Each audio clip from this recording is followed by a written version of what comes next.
Hi అండి. తక్కువగా మాట్లాడితే వీడికి మాటలు రావా మోగదా అంటారు. అదే ఎక్కువ మాట్లాడితే మో ఈవిడేంటి ఎంత మాట్లాడేస్తుంది గయ్యాలి అంటారు.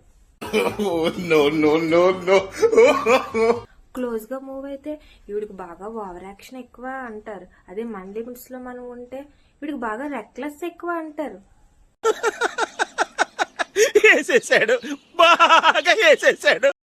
పాప ఇంట్లో తన పనేదో తను చేసుకుంటే వీడికి ఇల్లే ప్రపంచం, ఇంకా అసలు ఏం తెలీదు ముద్దావిడ ఈవిడా అని అంటారు. అదే బయటకెళ్ళి వర్క్ చేస్తే వీడికి ఇల్లు పిల్లలు అస్సలు అవసరం లేదు, డబ్బే ముఖ్యం అంటారు. ఫైనల్ గా నేనేమంటానంటే అనేవాళ్ళు మనం ఏం చేసినా అంటారు కాబట్టి ఎంతో పెద్దగా అంటే తప్ప ఇలాంటి వాటిని పట్టించుకోకుండా ఇలా అనేవారికి వీలైనంత వరకు దూరంగా ఉండటం మనకి మన ఆరోగ్యానికి చాలా మంచిది. బాయ్.